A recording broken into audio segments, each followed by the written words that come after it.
Assalamualaikum warahmatullahi wabarakatuh. Salam sejahtera untuk kita semua.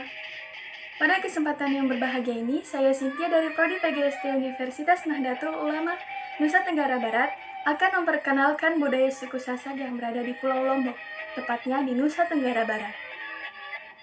Sudah pada penasaran kan, apa saja budaya yang berada di suku Sasak ini? Mulai dari tradisinya, adat istiadatnya, fashionnya, teknologinya, musiknya, permainannya, apalagi yang terakhir ini nih, kuliner dan jajanannya. Yang Masya Allah, sungguh nikmat. Oke teman-teman, tetap stay to videonya ya. Musik dan tarian gendang belek biasanya digunakan untuk menyambut para tamu yang berwisata. Dulunya, gendang belek ini merupakan musik penyemangat bagi para kesatria yang akan menuju ke medan perang. Belek ini dalam bahasa Sasak artinya besar. Ukuran gendang yang sangat besar membuat gendang ini menghasilkan suara yang khas. Musik gendang belek biasanya diikuti dengan tarian presian. Nah, presian ini berasal dari kata perisai atau pelindung. Tarian ini dimainkan oleh dua orang dengan membawa perisai dari kulit kerbau yang disebut ende, dan pemukul yang terbuat dari rotan yang biasanya disebut juga penjalin. Pada awalnya, tarian ini merupakan cara menyeleksi para petarung yang layak turun ke medan perang. Namun, sekarang tarian ini bisa dimainkan oleh para pemandu anak-anak sebagai bentuk pelestarian warisan budaya suku Sasak. Kemudian, kita akan lanjut ke alat musik yang berada di suku Sasak ini. Yang pertama ada tawa-tawa. Nah, tawa-tawa ini merupakan sebuah perangkat alat musik suku Sasak yang didukung dengan berbagai perangkat alat musik yang kemudian ada juga rebana budrah. Rebana budrah merupakan alat musik yang berpadu antara musik Sasak dengan bangsa Arab yang bahannya dari kulit dan juga kayu. Adapun metodologi ataupun cerita kisah-kisah yang berada di suku Sasak ini, yaitu salah satunya asal-usul Mandalika.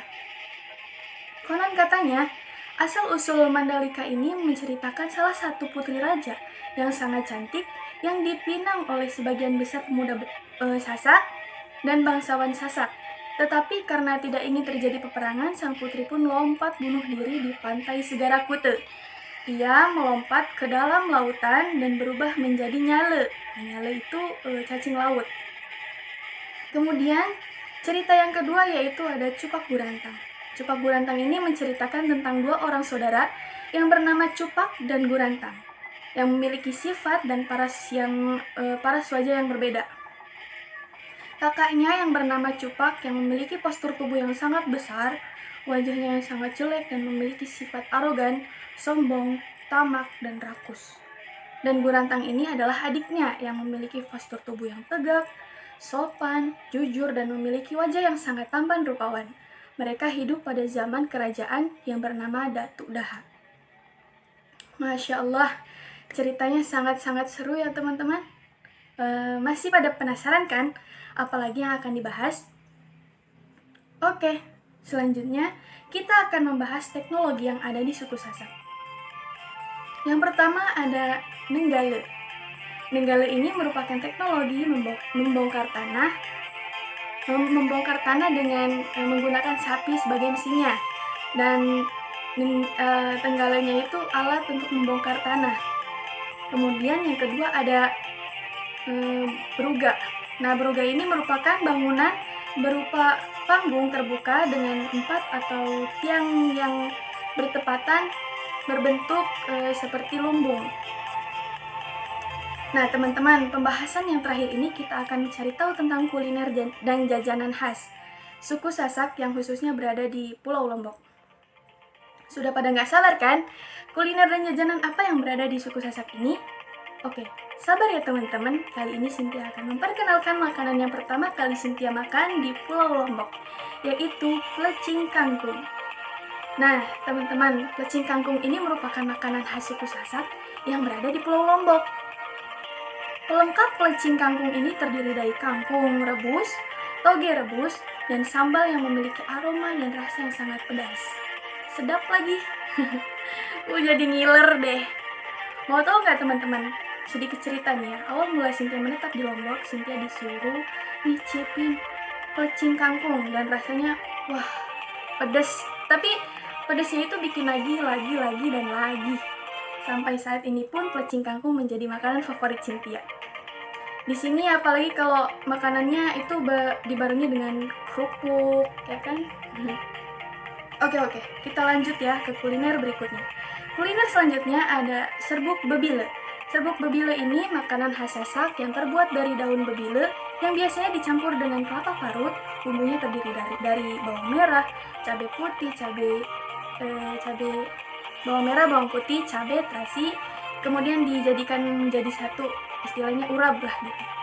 Kemudian ada juga bebetok. Bebetok juga sama seperti serbuk bebile, tetapi bebetok ini terbuat dari daun talas yang dicampur dengan bumbu dan biasanya ada campuran ikan ataupun kepiting. Sebenarnya kuliner Sasak ini sangatlah banyak, rasanya pun sangat enak. Dan dengan durasi video yang sangat singkat, jadi Cynthia nggak bisa sebutin semua nih. Sayang sekali ya. Satu lagi deh, nasi balap. Nah, tampilan nasi balap ini mirip seperti nasi campur pada umumnya, namun rasanya yang pedas dengan bumbu khas Sasak. Nasi ini disebut nasi balap karena proses penyajiannya itu cepat. Namun ada juga yang mengatakan bahwa cita rasa yang sangat pedas membuat orang makannya pun cepat-cepat, antara minum dan makan begitu. Nah, pelengkap nasi balap ini terdiri dari sayur buncis, kering kentang, ayam suwir, dan sambal yang super duper pedas. Setelah membahas kuliner, kita beralih yuk ke jajanannya. Jajanan yang pertama adalah poteng jaje tuje. Poteng jaje tuje ini terbuat dari ketan yang sudah difermentasi menggunakan ragi. Dan jaje tuje ini merupakan ketan yang dikukus, kemudian dicampur dengan parutan kelapa, dan ditumbuk sampai halus. Jaje tuje ini biasanya selalu berdampingan dengan jajanan poteng. Oke teman-teman, kita beralih ke permainan yang ada di suku Sasak ini ya. Permainan yang pertama ada selodoran. Selodoran ini merupakan permainan yang terdiri dari 2 grup. Setiap tim memiliki 3-5 orang mengadu kelincahan dalam bermain. Kemudian, permainan yang kedua ada manuk kurun. Manuk kurun ini merupakan permainan yang dimainkan oleh sekelompok orang. Satu kelompok terdiri dari 1-10 orang yang menggunakan sarung di mana salah satu dari kelompok itu mengurungkan salah satu temannya menggunakan sarung, kemudian kelompok lawan menebak. Oke teman-teman, mungkin cukup sampai di sini dulu ya pembahasannya. Apabila ada kesalahan kata ataupun penyebutannya mohon dimaafkan ya. Wallahul muwaffiq ila aqwamit thoriq. Assalamualaikum warahmatullahi wabarakatuh.